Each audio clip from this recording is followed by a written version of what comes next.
The 2026 Chevy Equinox is more than an SUV. It's your Sunday tailgate and your parking lot snack bar.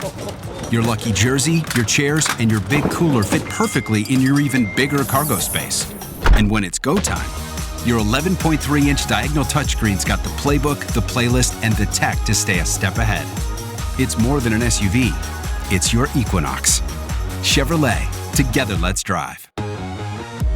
K-pop Demon Hunters Haja Boys breakfast meal and Huntrix meal have just dropped at McDonald's. They're calling this a battle for the fans. What do you say to that, Rumi? It's not a battle. So glad the Saja Boys could take breakfast and give our meal the rest of the day. It is an honor to share. No, it's our honor. It is our larger honor. No, really. Stop.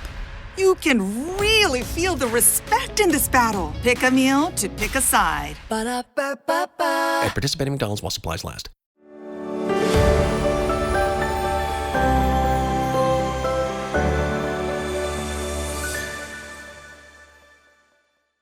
Welcome to Diz and Hers, the show about what's happening in the Disney community from his, hers, and your perspective. I'm Lauren. And I'm Eric. And on today's show, we're going to actually take a look at Universal's Epic Universe 1 year after our first visit, and if this additional theme park has made Disney step up their game.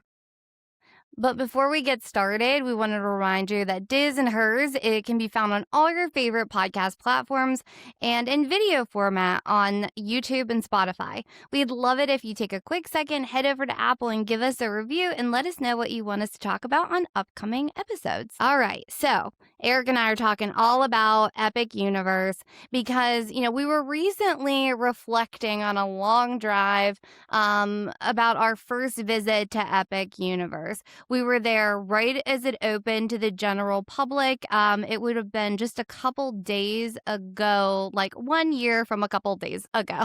And that's why we were kind of thinking about it and how different the experience was compared to our last trip in July. So context, we went April and then we went back to experience it again in July. And now we're planning this year's July vacation and we're asking ourselves the very real question: is Epic Universe actually worth the visit this summer? Right, because when you kind of look at it, it's a little different now. So last year, brand new park. July, still relatively brand new park. We haven't been there enough. The experience and the demand and even the pricing is all different now. So it's forcing us to think, all right, when we go back down, is this something that we're actually going to pursue? Are we going to head there? Now, we are going to Universal because we just went ahead and bought our annual passes. There was a wonderful deal going on. But why did we buy the annual passes?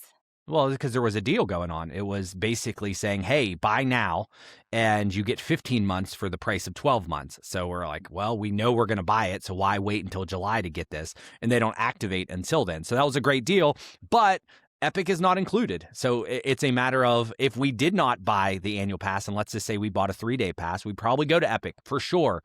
But now it's a matter of like, all right, we just dropped some money to go to these theme parks so we can go to these other two without dropping any additional money. But now Epic, we actually have to. So I think that's the big question a lot of people are having. This is a lot of the annual passes holders are like, when will we be able to get into Epic? And the question is, I wonder what that is doing to their attendance in terms of, or just general buzz.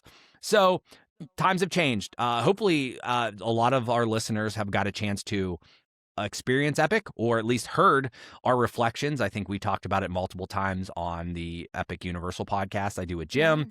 I know that the Disney Dish has talked about it. I'm sure you've talked about it on an upcoming episode. We're going to talk to Chris Cox, who just came back. So there's a lot of Epic talk in a Disney community. So what's your general thoughts, Lauren? So to kick this off, what are your thoughts of Epic then, now, and oncoming? Okay, so I want to start with the July trip and something that is totally different this year versus last year. So we are going to Disney in July, and we're staying at the Contemporary for the first half of our trip, and we're going to Vero Beach. But we wanted to possibly book Universal for the back half of the trip. And I kept looking at room rates, and they were extremely expensive. So to give you some context, dockside, which would be the equivalent of their value, the cheapest was $350 a night, and that was like rock bottom, talking more $400-$500 a night range. Well, last year when Epic was just opening, we were able to do the same thing in July, except we were able to get Terra Luna, I think, for around $100 a night. And so Yeah. I think Universal is expecting a big demand on Epic. So all their room rates are going up, where we're seeing the opposite, which I'm sure we're going to talk about kind of in the back half of our show, with what we're seeing from Disney this summer.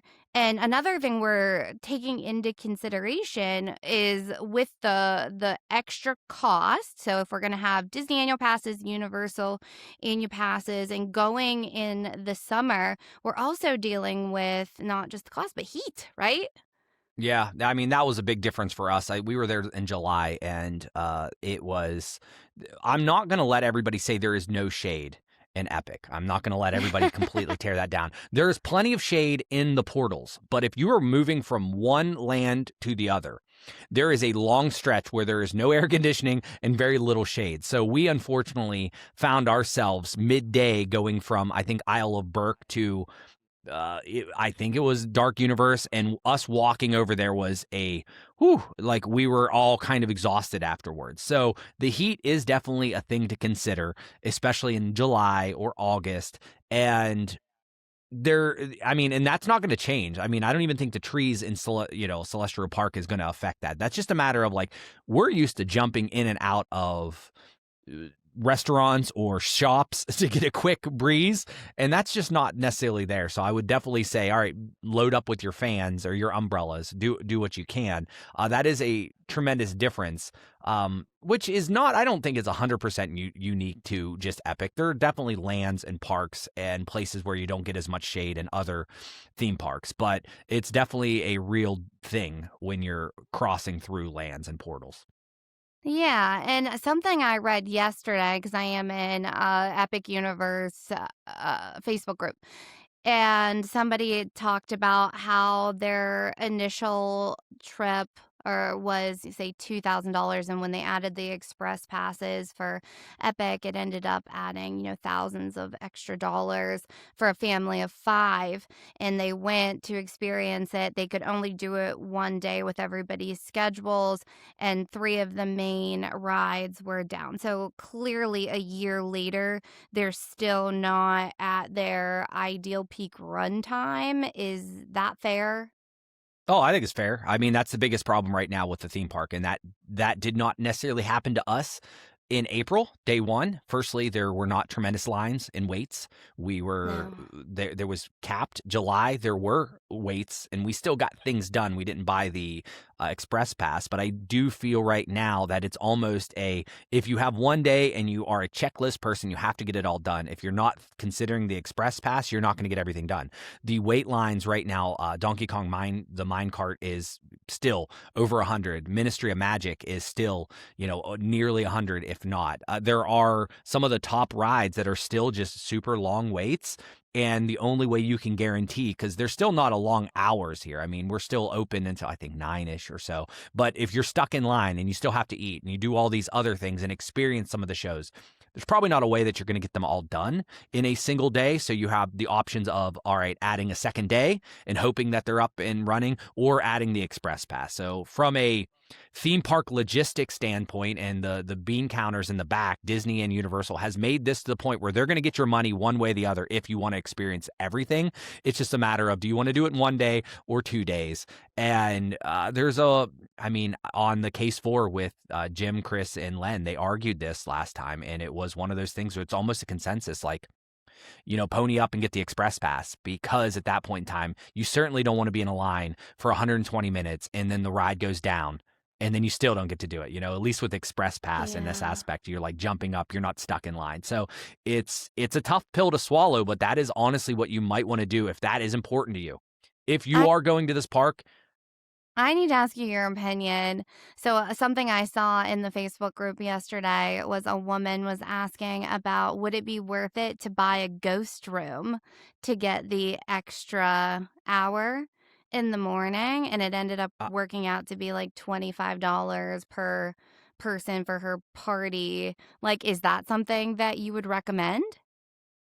I don't know if I would go that far. I mean, the extra hour will get you one attraction. Well, they're also teasing. Did you see that there's the Express Pass now where there are 3 attractions that they're teasing right now that you can just pay $25 flat rate and you can jump the line. So it's basically the lightning lane. So Oh. it is for Hiccup's Wing Glider, which could be a 60-minute wait, $25. I think Yoshi's, which is $25, but I'd be so mad if I paid for that. well, but the thing is, the Yoshi's ride's actually getting a queue. It's like getting longer.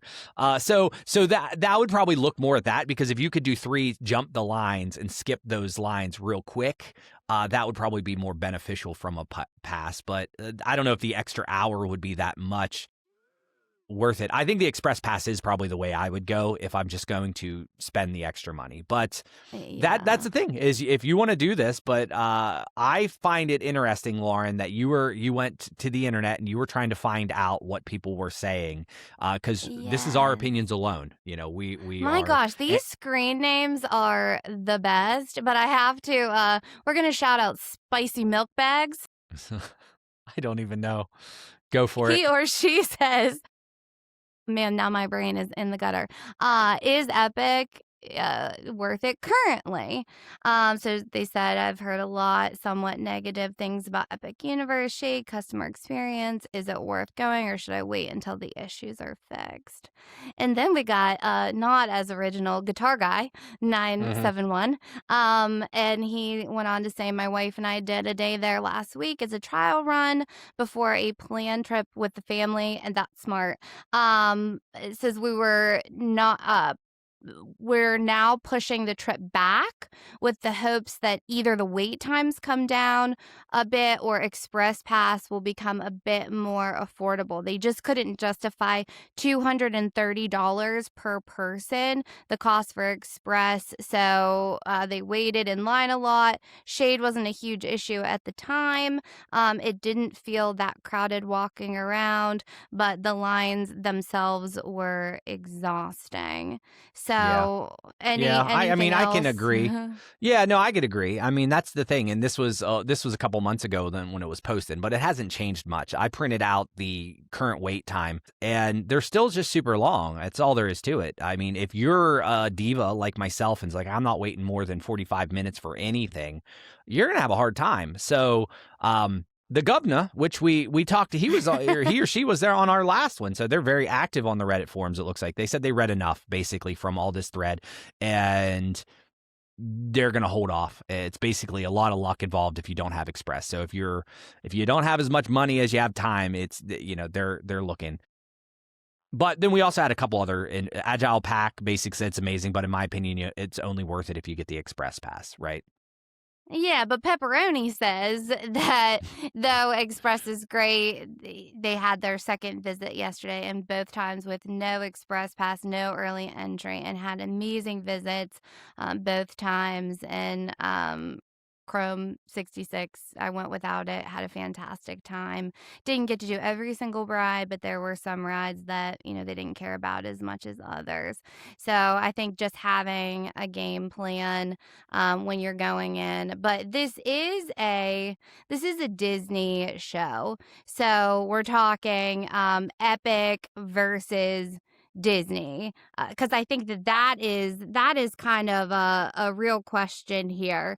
We're talking the beloved rite of passage Disney World that hasn't had a new theme park versus Epic, which is brand new. So I wanted to look at that as well. And this person's screen name is decide this for me. So they really were leaving everything up to the universe. But they're talking about how their family won a trip to Orlando, and it includes 4 park tickets for 4 people, and they have kids age 7 and 10. They need to decide if they're going to spend the time 4 days at Disney parks or Universal/Epic or split. The hotel will be selected based on the choice that they make.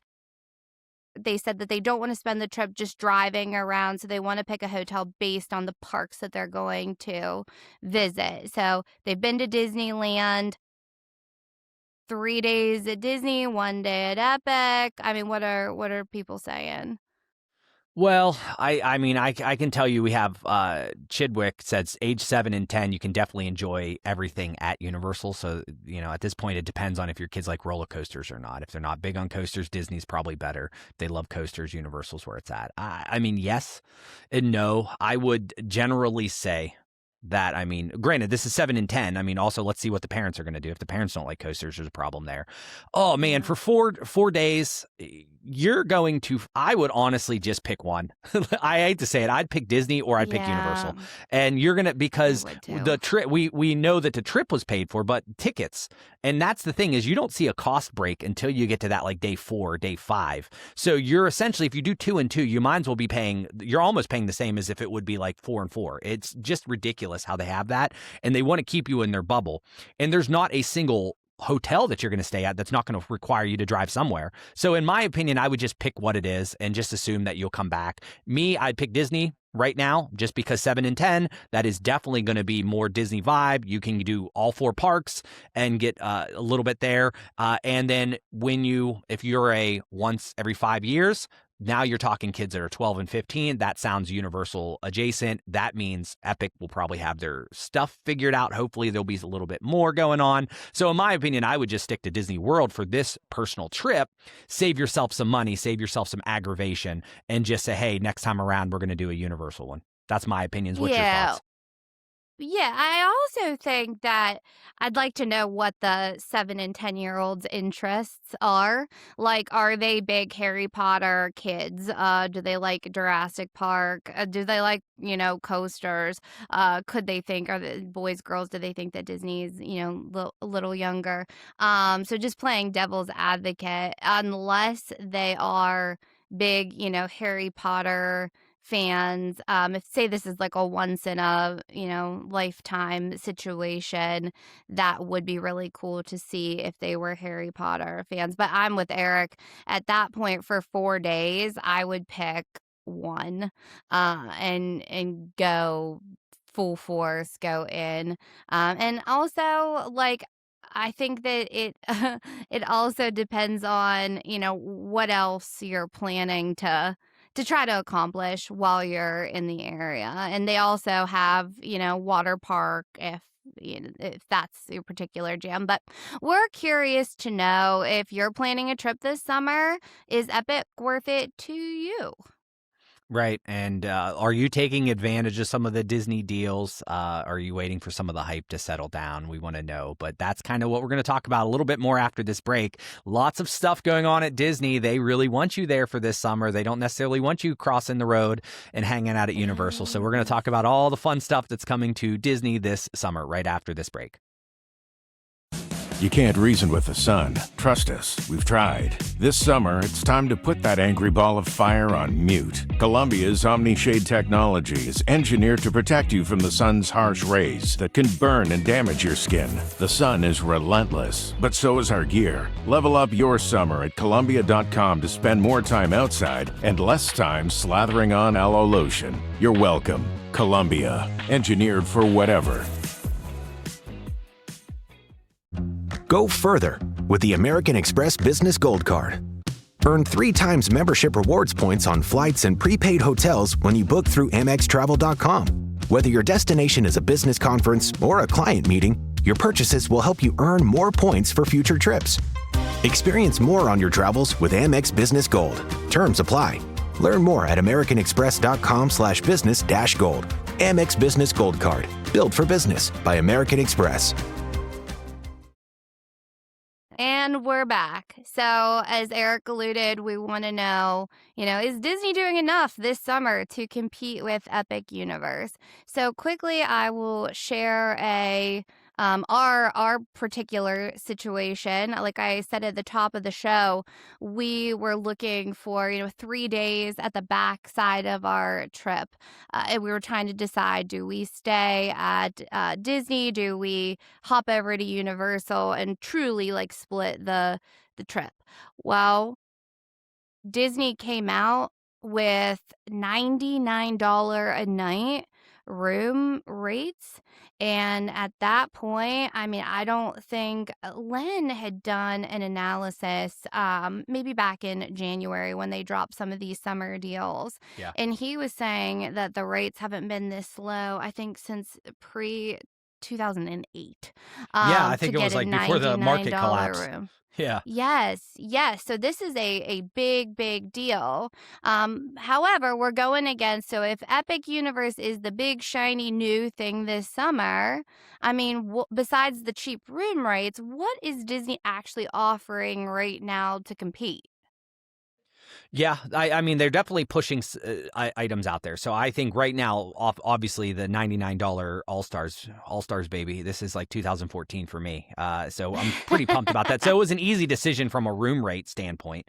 And then we'll still end up over in Universal, but we're just going to drive. And that's fortunate for us because, we have a car. It might be different for other people. But when it comes to what's going to make us decide, hey, should we do more Disney park days? Which means if we're in the park, we're buying their food, we're buying their merch, and so forth. If they want to keep us in that bubble, there are a couple things that I'm intrigued by, but I don't know if they're necessarily going to move the needle per se for me. But you tell us. New Buzz Lightyear. Heard great things about this, but it is still just the Buzz Lightyear ride, right?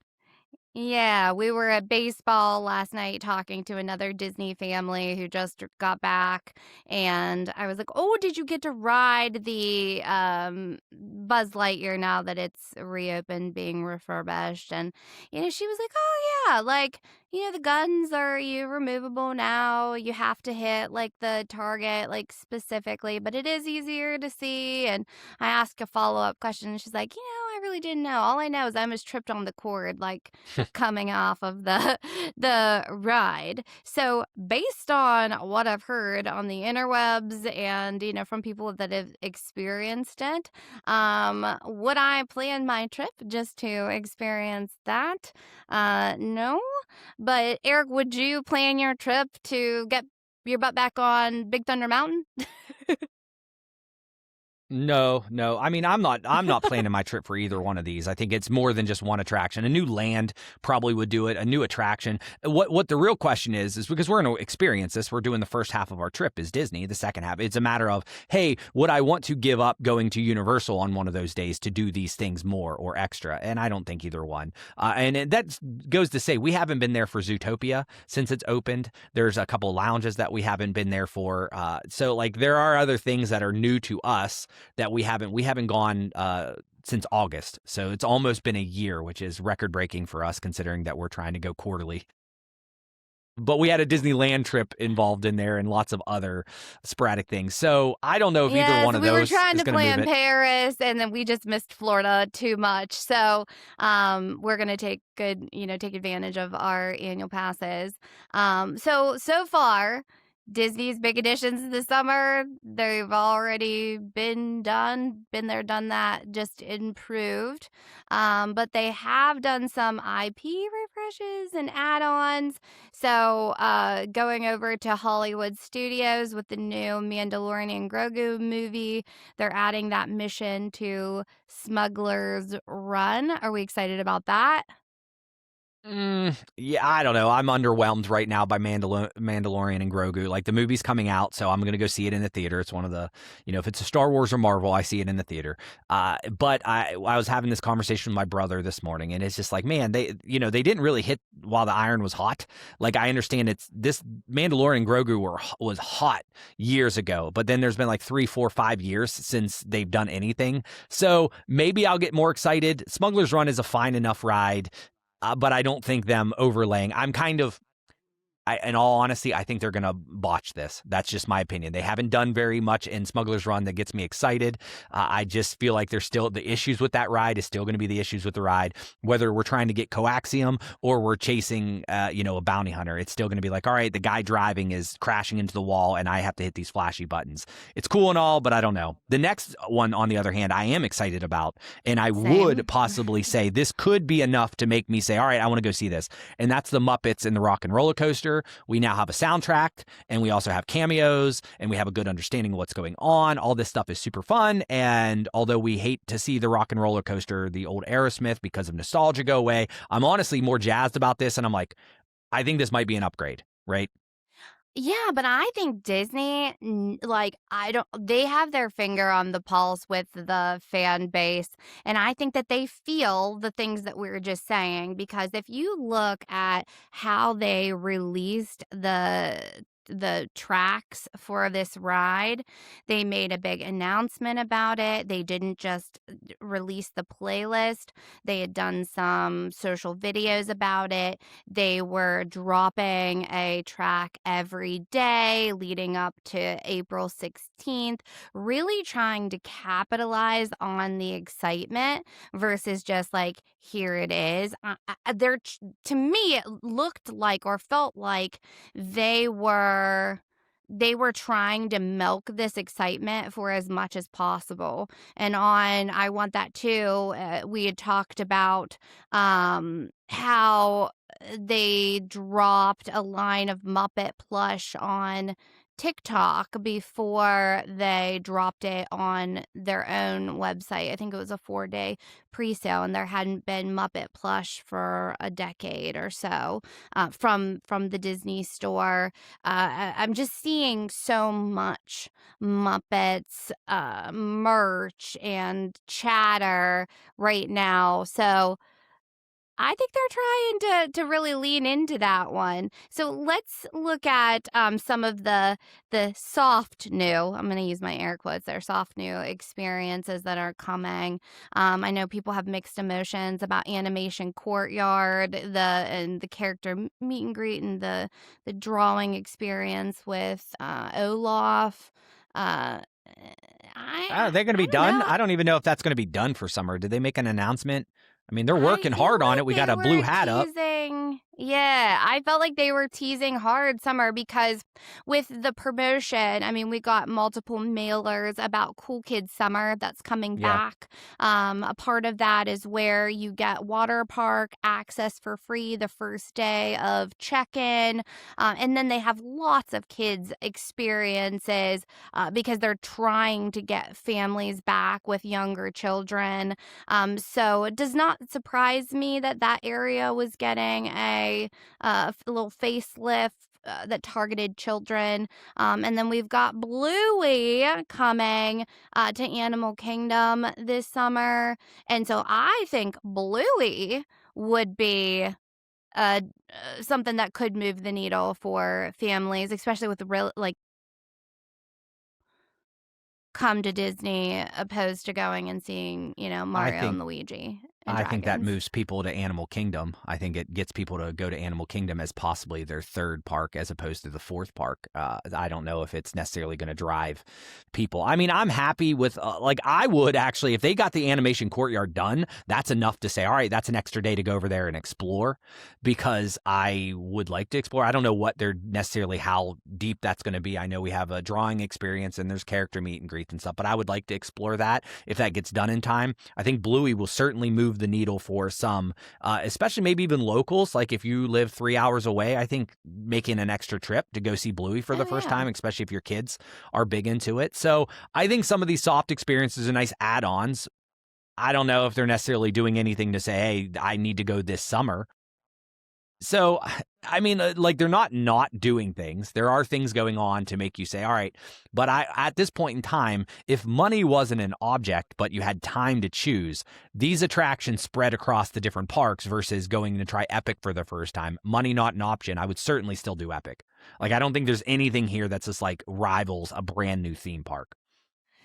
No, but I do feel like Disney is trying to pull out all the stops for summer to get people in their parks to get people on property. I mean, what we've been seeing has just been crazy as far as their deals and the way that they're marketing and promoting this, like even promoting Anna and Elsa's new faces and Frozen Ever After, like things that wouldn't normally get a marketing push are now. So looking at the People's Internet, this is the familiar croissant. I just love your screen names. Kudos to you.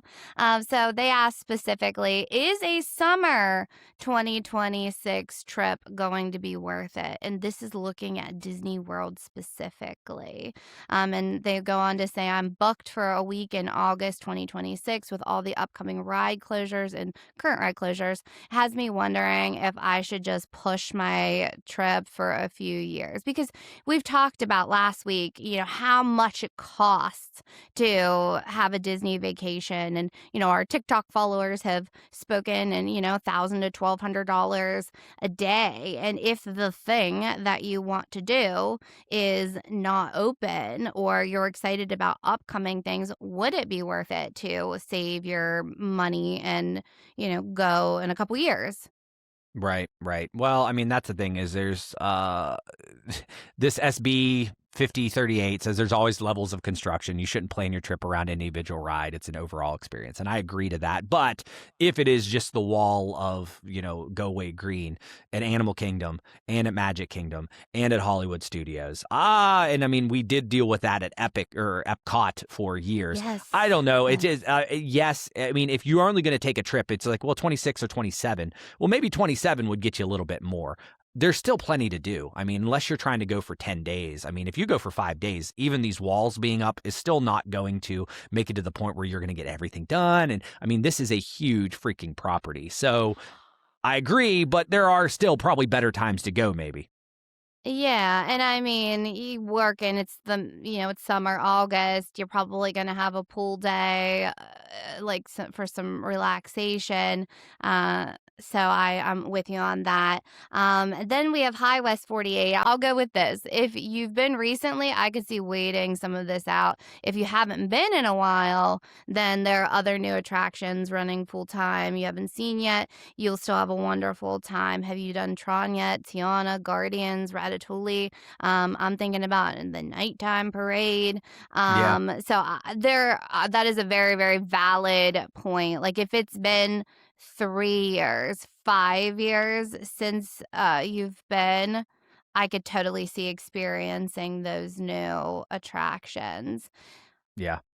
Well, I think, and then the last comment here is, I'm not even going to try to pronounce it, but it says, enjoy what it is. Hopefully a slightly less busy few years where people aren't going because there's still hey, I'll go when the land opens. So if we're all asking this, saying, hey, we're not going to go until the Encanto land or the Indiana Jones opens, or we get the new Piston Peak. So if there's a lot of people that are pushing those vacations, hopefully then the people that do go, so we zig while they zag, we go there and we get lower wait times. Although I'm not confident that Disney wants that to happen. So that's why they're throwing all this little things in there. So at the end of the day, just go when you have time. You're going to wait. You're going to have to spend money.